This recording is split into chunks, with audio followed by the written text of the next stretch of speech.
Super, oui, ça marche. La radio, c'est bien. Alors aujourd'hui, je vais prendre tous les risques. Je vais peut-être passer pour un escroc, mais tant pis. Ce que je veux, c'est votre bien. Et pour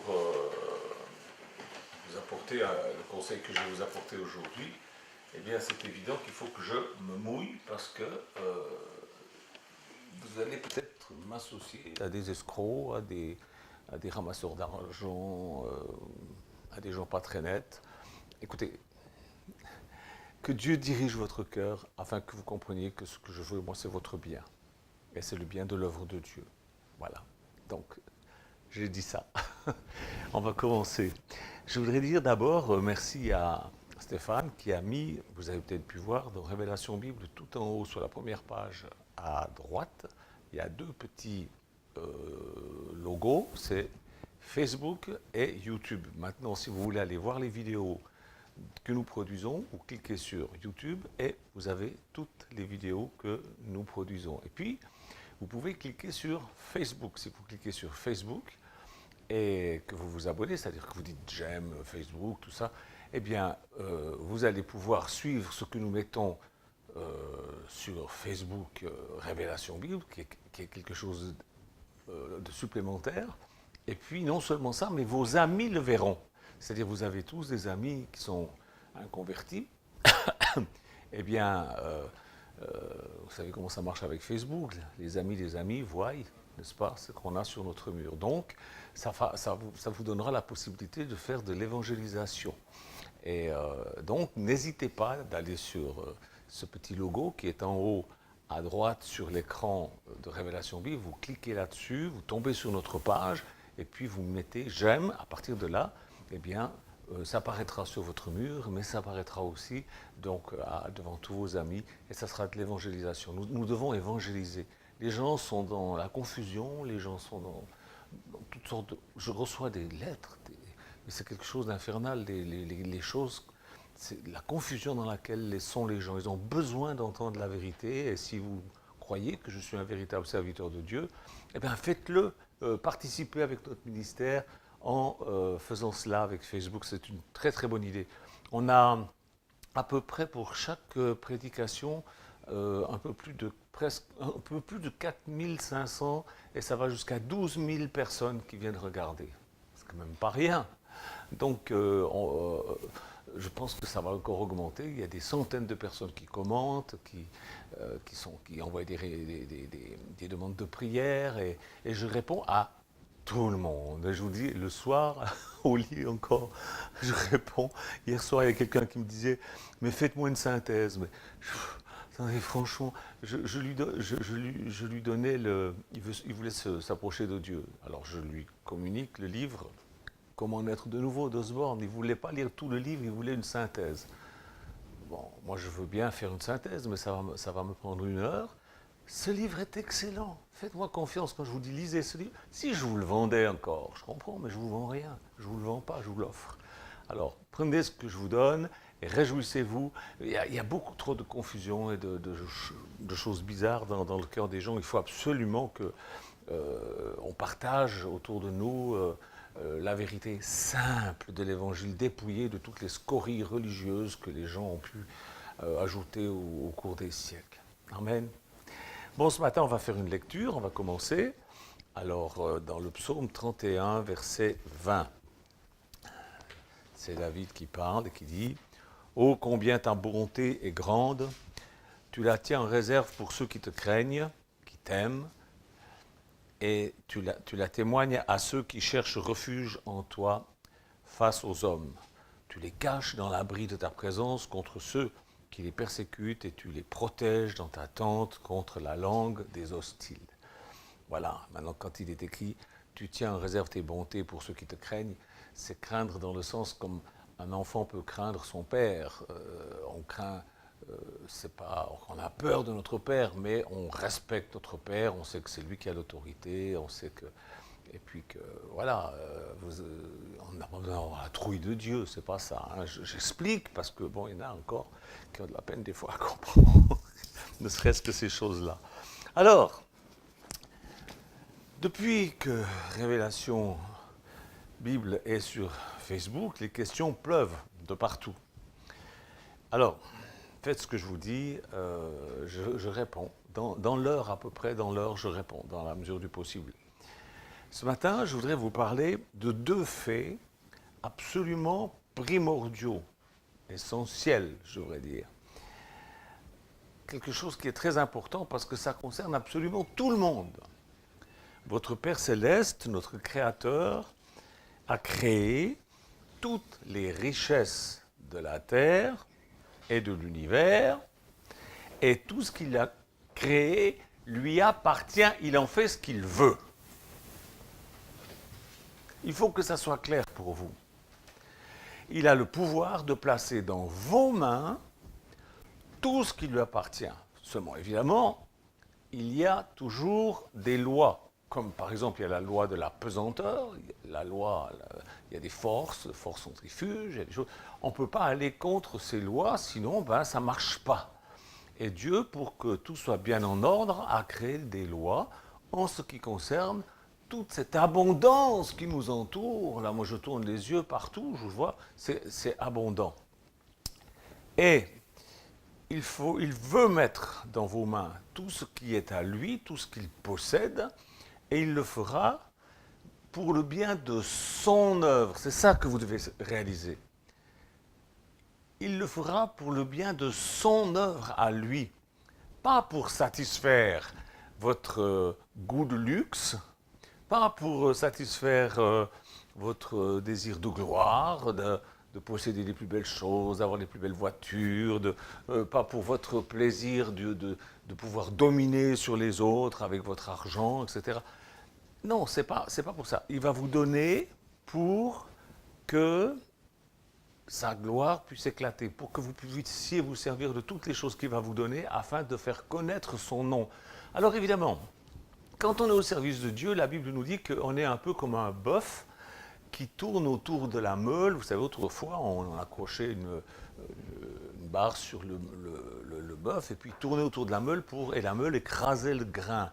Et la Bible dit il ne faut pas museler le bœuf quand il tourne, quand il écrase le grain. C'est-à-dire que le bœuf, il peut se servir aussi. C'est-à-dire que l'abondance que Dieu va vous donner, vous allez vous en jouir vous aussi. Ce n'est pas simplement pour faire de l'évangélisation. Non, les belles voitures, ce n'est pas seulement pour ceux qui trompent leur femme et leur mari. Les belles voitures, c'est aussi pour les chrétiens. Les belles voitures, les belles maisons, tout ce que vous voulez. Mais ça doit être... premièrement, vous occupez des choses du royaume de Dieu et Dieu vous donnera toutes ces choses. Vous voyez, c'est si vous vous occupez des choses du royaume de Dieu. C'est ça qui est important à comprendre.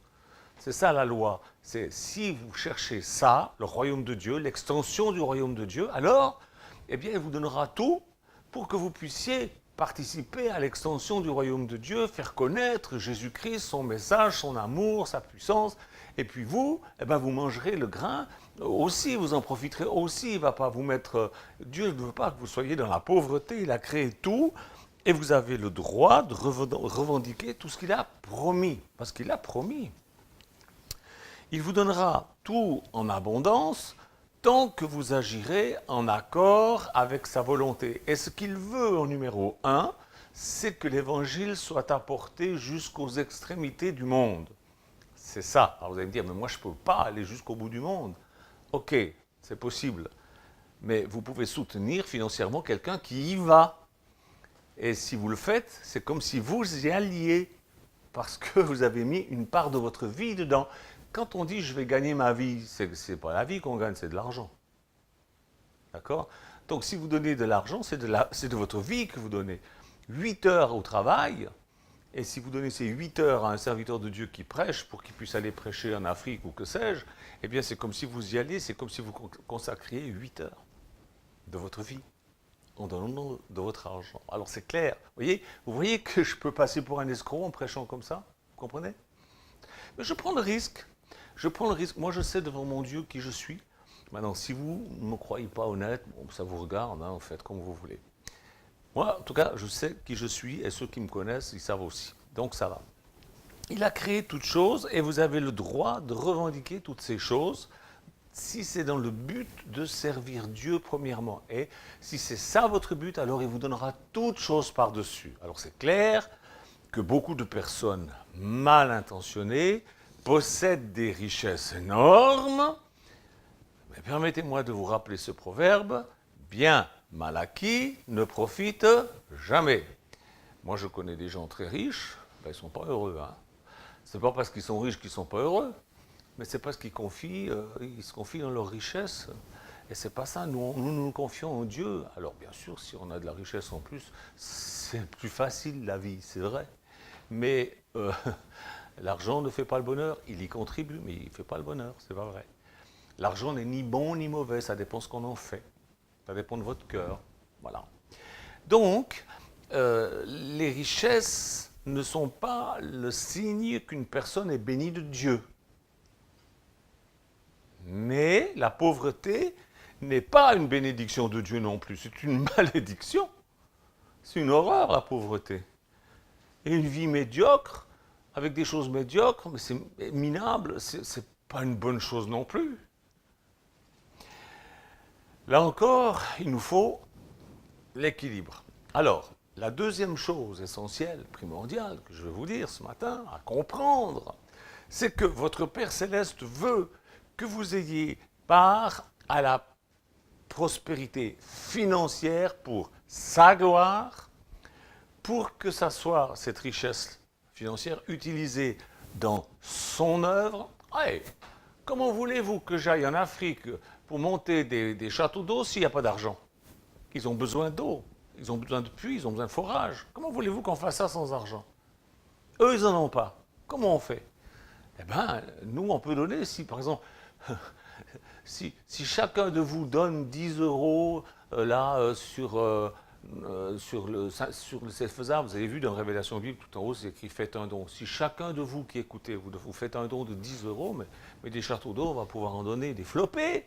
Vous êtes des milliers. Vous comprenez? Et alors, ça ne vous coûtera rien et ça apportera beaucoup aux autres. Et quand on apporte là-bas, dans un village, un château d'eau, croyez-moi qu'après, le soir, quand on fait la réunion, ben, l'évangile, ils viennent tous l'écouter. Hein. Et il y a des gens sauvés, et il y a des gens guéris. Moi, je le sais parce que ça fait depuis l'an 2000 que je le fais et je sais que c'est comme ça que ça marche. Alors, si vous voulez participer à ça, ben, ne vous gênez pas, allez-y, faites des dons. Il faut être équilibré dans la vie. Il faut se servir des choses que Dieu a mis sur cette terre pour sa gloire, premièrement, et puis ensuite, il vous donne tout par-dessus. En gros, j'affirme que la pauvreté ne vient pas de Dieu. Mais la richesse ne vient pas forcément de Dieu non plus. Il y a des chrétiens qui croient dans le message de l'abondance et de la prospérité, mais d'une façon déséquilibrée. La richesse n'est pas le signe de la bénédiction de Dieu, pas du tout. Une chose est certaine, la pauvreté, ça vient du diable, c'est pas une bonne chose.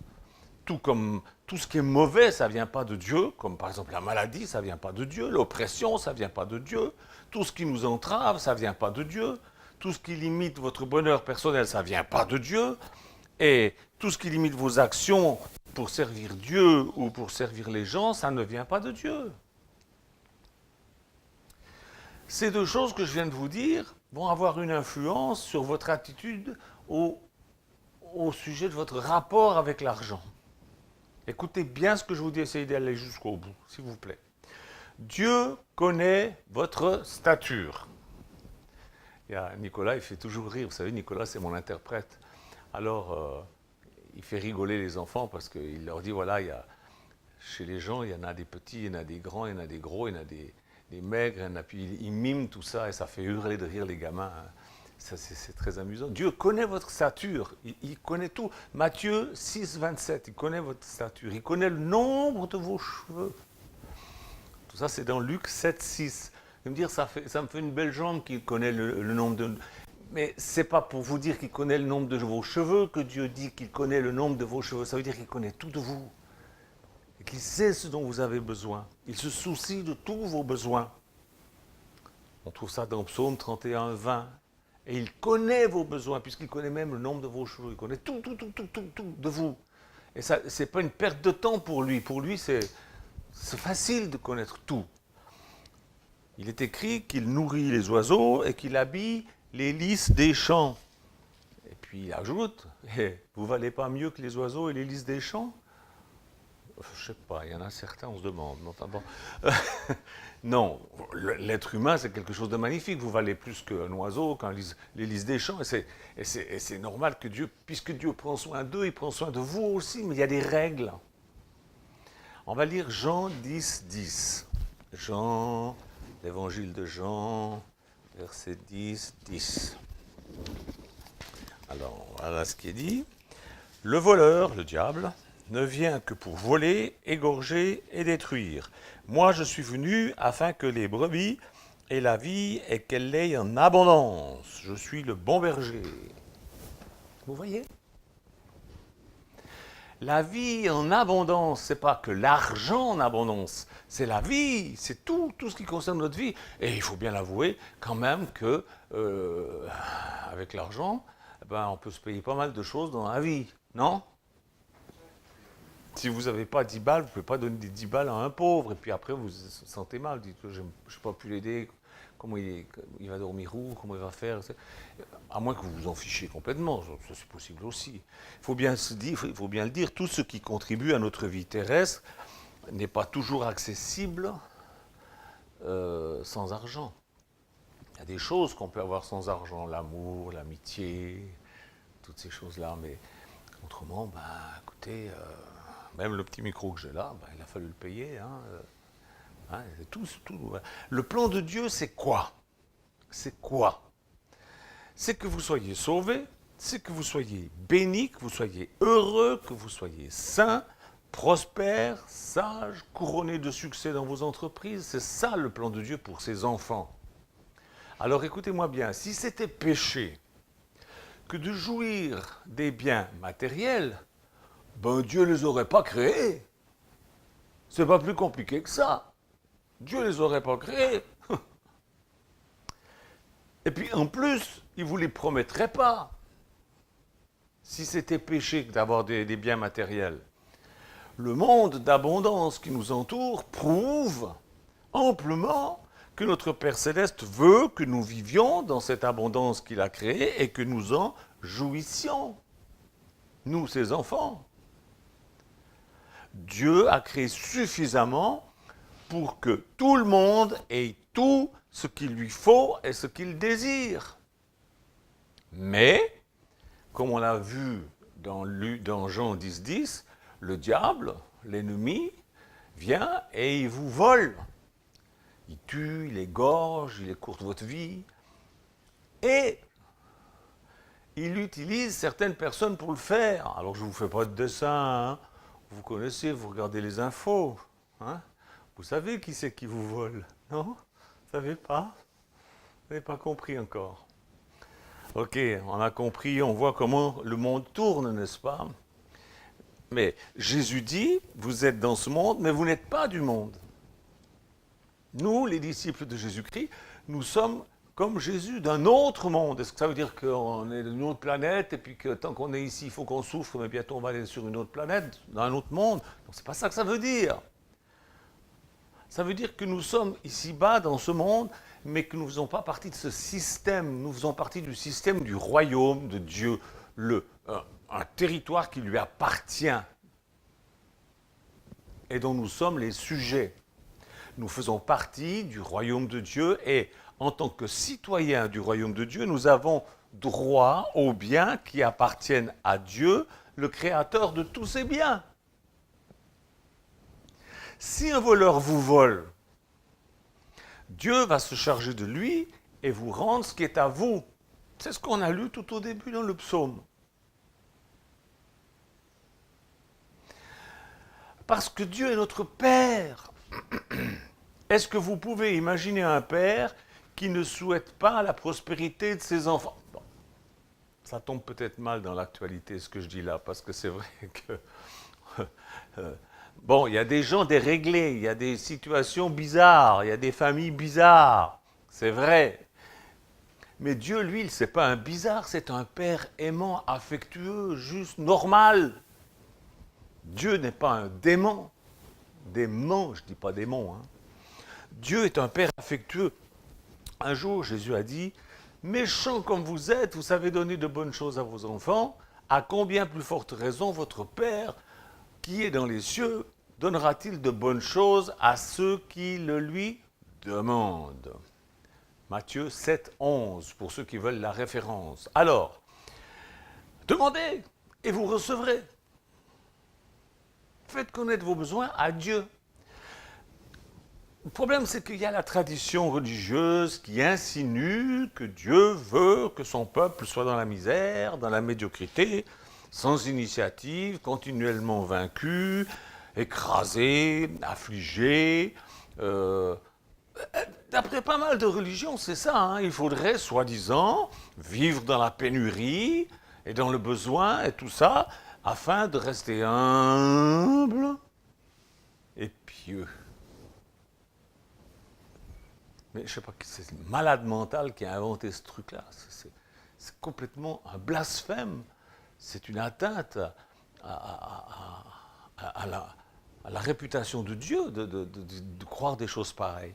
On devrait être voué à la défaite, on devrait être impuissant à éviter même le péché, la maladie, les échecs, tout ça, pour qu'on échappe à l'orgueil. Toujours d'après eux, la douleur, la souffrance physique, la misère seraient, paraît-il, des dons cachés de Dieu pour nous enseigner la patience, l'humilité, la soumission. Non, messieurs, non, non, non, non, non, non, non, non, c'est faux. C'est une hérésie qui insulte l'amour que Dieu a pour ses enfants. C'est une hérésie. Vous savez, il y a des chrétiens qui disent que le message que je prêche là ce matin, au sujet de l'argent que Dieu veut vous donner l'abondance, il y en a qui disent que c'est une hérésie. Bon, ben moi je leur renvoie le truc. C'est une hérésie de penser que Dieu veut que vous soyez dans la misère. Ça a l'air de dire que Dieu ne vous aime pas, que Dieu... non, il n'est pas normal s'il aime que vous soyez pauvre. Vous savez, les chrétiens moyens sont limités dans leur conception de qui est Dieu et de comment ça se passe dans son cœur et dans sa tête. Les chrétiens en général n'ont jamais vraiment fait appel à ces ressources. La Bible nous apprend que Dieu a des trésors en réserve pour vous, c'est ce qu'on a lu au début. Qu'est-ce que la Bible dit de plus? 1. Dieu a promis et a pourvu à votre affranchissement spirituel du péché, c'est-à-dire qu'il vous a libéré du péché et de ses conséquences. C'est le péché qui fait qu'il y a des pauvres. C'est le péché qui fait qu'il y a des pauvres. C'est le péché qui fait qu'il y a des pauvres. Ce n'est pas le péché des pauvres, c'est le péché de ceux qui les appauvrissent. Ceux qui les appauvrissent sont des suppôts de Satan. Il a promis, Dieu, il a promis la santé physique ainsi que la richesse, le succès et toutes sortes de bonnes choses. Alors faites appel à Dieu et vous ne manquerez de rien. Il a des réserves illimitées pour vous. Dans le psaume 23, 1, il est dit « L'Éternel est mon berger, je ne manquerai de rien. » Ça, vous le voyez dans presque tous les films américains où il y a un enterrement. J'ai remarqué que chaque fois qu'il y a un enterrement dans un film américain, on voit le bon pasteur ou le bon prêtre au bord de la tombe et il lit « L'Éternel est mon berger, je ne manquerai de rien. » Alors on pense que c'est un texte pour les enterrements. Pas du tout. C'est un texte pour vous. L'Éternel est-il votre berger? C'est-à-dire, est-ce que vous le suivez? Est-ce que vous êtes entré dans son plan? Si oui, ben vous ne manquerez de rien. Toutes les richesses de cette planète ont été créées par votre Père Céleste, par mon Père Céleste. C'est pourquoi il a créé, ce qu'il a créé est bon. Il a créé toute cette abondance, non pour les incroyants, pour les blasphémateurs, pour les manipulateurs, pour les politiques, pour les banquiers corrompus et les hommes d'État corrompus et les escrocs et les trompeurs et tout. Non, c'est pas pour que tous ces gens-là monopolisent les richesses. Pas du tout. C'est pas pour ça qu'il l'a créé. Ça, c'est l'œuvre du diable. Il a créé toute cette richesse pour ses enfants qui font sa volonté. L'argent, les biens matériels, sont des bienfaits que Dieu destine à ses enfants, afin qu'ils puissent travailler efficacement dans l'œuvre de Dieu qui est de porter l'évangile aux autres et de prendre soin des veuves, des orphelins, des personnes âgées, des gens qui souffrent et qui ne peuvent pas se soigner. C'est ça l'œuvre de Dieu. Mais pour faire l'œuvre de Dieu, il faut du cassoulet. Qu'est-ce qu'il faut? De l'argent. Il faut arrêter de... Il faut être vrai, pratique.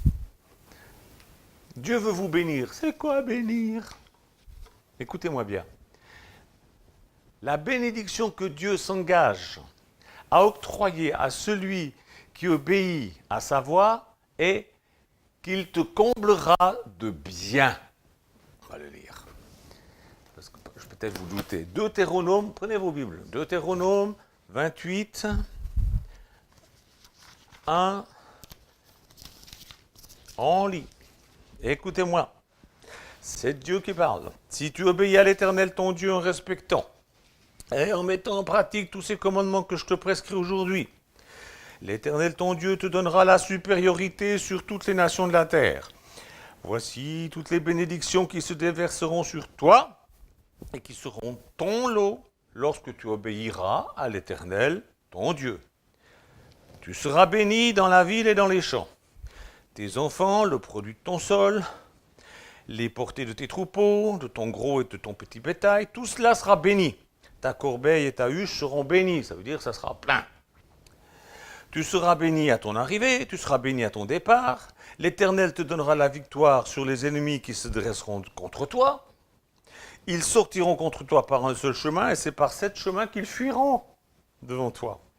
L'Éternel leur donnera la bénédiction d'être avec toi dans tes greniers, dans toutes tes entreprises. Il te bénira dans le pays que l'Éternel ton Dieu te donne. Ton pays à toi, c'est quoi? Moi c'est ici, hein. Tu seras pour l'Éternel un peuple saint, comme il te l'a juré, lorsque tu respecteras les commandements de l'Éternel ton Dieu et que tu marcheras dans ses voies. Tous les peuples de la terre verront que tu es appelé du nom de l'Éternel et ils auront peur de toi. Parce que les gens vont se rendre compte qu'il y a une différence entre ceux qui ne croient pas et ceux qui croient. Ils vont voir que tu es béni. L'Éternel te... Parce que c'est bien de leur dire, vous savez, l'Éternel est grand, il est tout puissant, puis vous avez des godasses toutes pourries, vous avez les gens vous regardent, puis ils disent, bah, mon Dieu, si c'est ça la bénédiction de Dieu, j'ai pas tellement envie. Hein. Tandis que si vous avez les choses bien, je ne dis pas vous habillez en Versace tous les jours, mais si vous avez des choses bien, c'est super. Les gens, c'est un bon témoignage, ils disent, oui, en effet, il n'a pas l'air... Dieu a l'air de le bénir, ou alors c'est un escroc. Ils peuvent penser les deux choses. Hein. L'Éternel te comblera de bien en multipliant tes enfants, les portées de tes troupeaux, le produit de ton sol, dans ton territoire qu'il a juré à tes ancêtres de te donner. L'Éternel t'ouvrira son bon trésor, le ciel, pour t'envoyer au moment voulu la pluie sur ton pays, pour bénir tout le travail de tes mains. Ça ne veut pas dire que tu n'auras plus rien à faire, mais ce que tu feras, ça réussira, il bénira l'œuvre de tes mains. Combien de gens travaillent juste pour un salaire de rien du tout? Mais c'est organisé, ça. C'est pas, si c'était par le travail qu'on s'enrichissait, mais ça se saurait. Hein? Mais c'est calculé de façon à ce qu'à la fin du mois, il n'y a plus rien. Même déjà 2-3 jours avant la fin du mois, il n'y a plus rien. C'est vrai ou c'est pas vrai? C'est organisé. Tu prêteras à beaucoup de nations et tu ne feras pas d'emprunt. L'Éternel fera de toi la tête et non la queue. Tu seras toujours en haut et jamais en bas. Quand? Lorsque tu obéiras au commandement de l'Éternel ton Dieu, que je te prescris aujourd'hui pour que tu les respectes et les mettes en pratique. Vous les connaissez, les commandements, les 10 commandements de Dieu, vous les connaissez. Hein? Et lorsque tu ne t'écarteras ni à droite ni à gauche de tous les commandements que je vous donne aujourd'hui pour suivre d'autres dieux et les servir. Voilà le secret. C'est pas moi qui le dis, c'est la Bible. C'est la Bible et c'est un choc. C'est un choc pour beaucoup de se rendre compte que Dieu, Jésus, a davantage parlé d'argent que du ciel et de l'enfer. Lisez la Bible. Jésus est venu afin que tu aies la vie en abondance. C'est ce qu'il dit lui-même. Pour moi, ça me semble incroyable que la tradition religieuse passe sous silence tant de promesses de prospérité matérielle pour ceux qui se consacrent à faire la volonté de Dieu. Ça me paraît incroyable que les religions ont réussi à mettre ça dans le crâne des gens. Ça me révolte. Voilà pourquoi je proteste. Moi, je suis un protestant. Mes frères et sœurs, pourquoi vivrions-nous? Pourquoi est-ce qu'on vit en communauté? Nous qui vivons là, pourquoi est-ce qu'on vit en communauté? Pour pouvoir apporter le message de Jésus à chaque créature. C'est ça notre but. C'est pas parce que c'est sympa. On vit en communauté parce que ainsi on peut plus facilement apporter le message de Jésus à ceux qui en ont besoin. Et tout ça, ça exige de l'argent. Et c'est pourquoi Dieu veut votre prospérité, notre prospérité. Des richesses, des biens, c'est là un don de Dieu. Ah, tiens, ça vient d'où ça? Ça vient de Ecclésiaste 5, 18. La Bible dit, Dieu veut votre prospérité, des richesses et des biens, c'est là un don de Dieu. Écoute ça. Heureux l'homme qui craint l'Éternel, qui trouve plaisir à faire ce qu'il veut. Il a dans sa maison bien-être et richesse. Psaume 112, 1, 3. Je répète, c'est dans la Bible, c'est dans les psaumes, c'est dans le psaume 112 du verset 1 au verset 3. Heureux l'homme qui craint l'Éternel, qui trouve plaisir à faire sa volonté. Dans sa maison, il a bien-être et richesse. Et le psaume 35, 27, le Seigneur prend plaisir à la prospérité de son serviteur, de celui qui le sert, de celui qui fait quelque chose pour l'œuvre de Dieu. C'est qui les serviteurs de Dieu? Ceux qui ont été à l'école biblique et qui ont une carte de prédicateur? Mais non, vous êtes tous serviteurs et servantes de Dieu à partir du moment où vous servez les autres. Et que vous dites que c'est par amour pour Dieu que vous le faites. C'est vous qui l'aimez, c'est vous les serviteurs de Dieu. Partagez la bonne nouvelle du salut par Jésus-Christ. Soutenez financièrement ceux qui le font efficacement et à grande échelle. Ainsi, vous ferez la volonté de Dieu et Dieu prendra plaisir à votre prospérité. Le psaume 84, 12 nous dit « Dieu ne refuse aucun bien à ceux qui marchent dans l'intégrité. » Vous me dire « Oui, moi je ne marche pas tout à fait dans l'intégrité. » Je marche dans l'intégrité, et ça changera. Fais tout ton possible. Moi, je fais tout mon possible. Chaque jour, le matin, quand je me lève, je me dis, aujourd'hui, je me consacre à Dieu. Puis si je suis une boulette, je vais devant Dieu, j'en parle. Et puis Dieu est fidèle et juste pour me pardonner. Et Dieu ne me refuse aucun bien. Et le proverbe 8, 21. Dieu donne des biens à ceux qui l'aiment, et il remplit leurs trésors.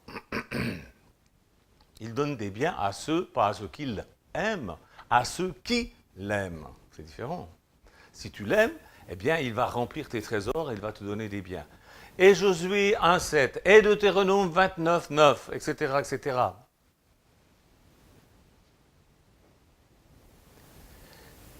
Il est dit, agis fidèlement selon ma parole, afin que tu réussisses dans tout ce que tu entreprendras. Et 1 Roi 2, 3. Observe les commandements de Dieu en marchant dans ses voies afin que tu réussisses dans tout ce que tu feras et partout où tu te tourneras. C'est-à-dire que tu n'as même plus besoin de chercher qu'est-ce que c'est la volonté de Dieu. Partout où tu iras, tout ça, ça marchera. Pourquoi? Parce que Dieu sera avec toi. Pourquoi? Parce que tout ce que tu feras, ça sera bien pour la gloire de Dieu. Et il va partager avec toi ses richesses, celles qu'il a créées, elles seront pour toi. Et le proverbe 10, 22, c'est la bénédiction de l'Éternel qui enrichit. Elle n'enrichit pas tout le monde, il y en a qui la volent. Mais ils seront jugés pour ça. Un jour, ils vont y passer au jugement. Mais toi, tu n'es pas un voleur. Tu ne fais pas partie de ceux, les satanistes et tous ces gens qui organisent le monde de façon à ce qu'il reste dans la pauvreté. Toi, tu es un chrétien. Alors, la bénédiction de Dieu, c'est ça qui va t'enrichir. Proverbe 10, 22. Et le psaume 34, 1. Ceux qui cherchent l'Éternel ne sont privés d'aucun bien. Matthieu 6, 33. C'est Jésus qui dit, cherchez premièrement le royaume de Dieu, c'est-à-dire l'expansion de son royaume sur la terre. Et toutes choses vous seront données par-dessus. Toutes choses, pas des gratouillis dans le dos. Pas des « ah, je me sens joyeux ». Non, des choses. Cherchez premièrement l'expansion du royaume de Dieu sur la terre et toutes les choses vous seront données par-dessus.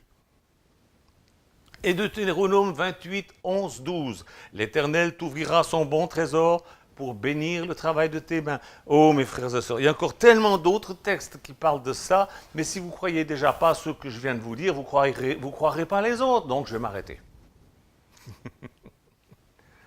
C'est comme ça. Qu'est-ce que vous avez compris? Est-ce que vous avez compris le message? Le diable veut vous voler. Il a ses sbires qui viennent vous faire des grimaces à la télévision et qui vous volent. Et vous les regardez. Et vous dites, ah ouais, c'est pas bien, il faut aller manifester, il faut aller faire la grève. Il faut foutre le feu aux voitures des pauvres. Ça, c'est intelligent, ça. Un, le diable veut vous voler. Et deux, il a ses sbires partout pour organiser ce vol. C'est un vol organisé. Parce que vous savez, pourquoi est-ce qu'ils prennent l'argent des pauvres et pas des riches? Parce que les pauvres, ils n'ont pas beaucoup, mais ils sont nombreux. Vous comprenez ça? Si vous prenez 10 balles à tous les pauvres, ça fait une fortune. Voilà, ils organisent ça.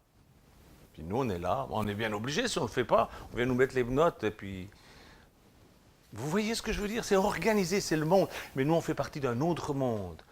Dieu va prendre votre défense et va vous aider, va vous bénir. Si vous bénissez les autres, si vous travaillez à l'œuvre de Dieu, pour l'évangélisation, pour l'œuvre humanitaire, pour l'œuvre de Dieu, il va vous combler de ses biens, c'est écrit, c'est promis, c'est Dieu, c'est parole de Dieu, c'est oui et amen.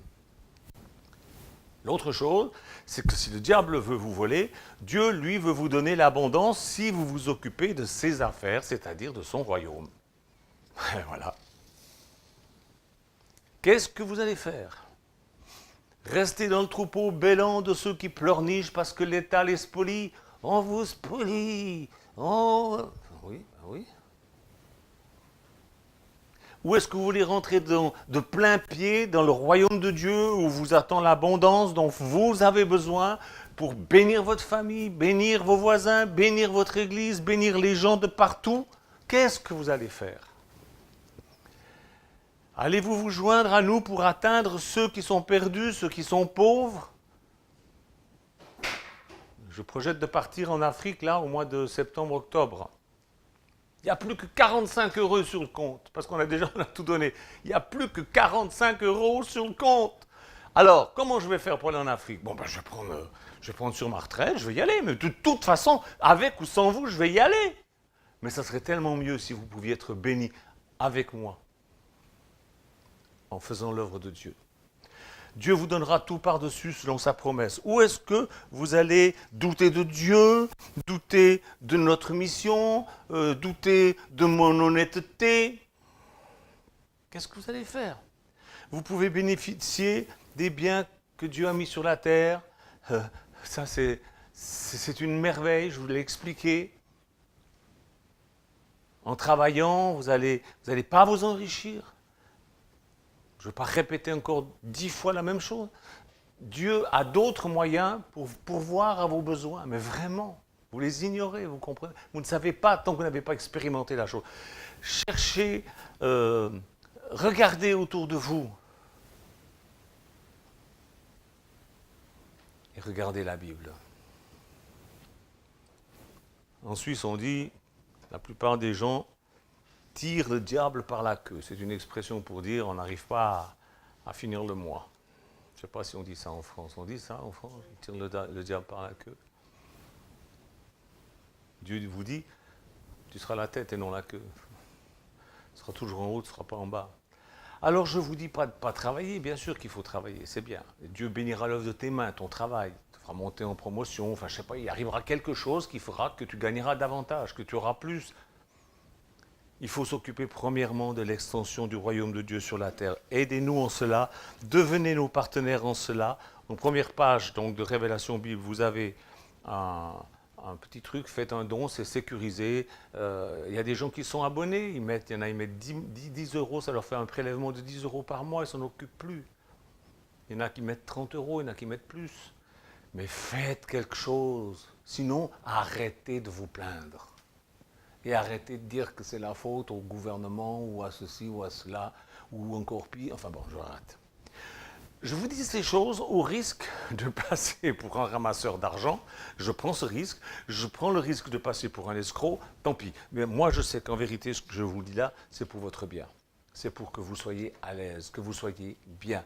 Là, ça va devenir de plus en plus difficile dans ce monde. Mais il y a possibilité pour vous de moissonner ce que vous allez semer. Alors, semez et semez abondamment. Celui qui sème abondamment, il récolte abondamment. Je termine avec un verset. C'est Luc, c'est Jésus qui parle, c'est dans Luc chapitre 6 et verset 38. Non, verset 40, Luc 6, 40. Non, c'est pas ça, attendez. Qu'est-ce que c'est exactement? 26, pardon. C'est pas ça non plus. Je comprends pas. Non, voilà. Luc 6, 38, excusez-moi, avec tous mes petits bouts de papier, je ne sais plus où j'en suis. Voilà ce que Jésus dit. Donnez et on vous donnera. On versera dans le pan de votre vêtement une bonne mesure, tassée, secouée, mais qui déborde. Car on utilisera pour vous la même mesure que celle dont vous serez servi pour les autres. Voilà. Une bonne mesure, c'est-à-dire que celui qui sème 10 grains de blé, il va récolter des épis avec plein de grains de blé dessus. On récolte toujours plus que ce qu'on sème. Et ça marche aussi avec l'argent. Vous ne croyez pas? Ben, continuez à vivre comme vous voulez. Moi, j'y crois. Et je partage ça avec vous afin que vous soyez bénis, que vous ne soyez plus dans la pénurie. Je reçois énormément de lettres de gens qui me disent « Priez pour moi, j'ai des problèmes financiers, je suis au bord du divorce à cause de ça. » Bon. Dieu vous bénisse. J'espère que vous avez bien compris. Amen. Au revoir. Jésus, je te prie pour que tu mettes ta main sur ce message et ta main sur le cœur de ceux qui m'ont écouté, pour que cela produise un fruit à ta gloire. Merci, Jésus. Amen. Amen.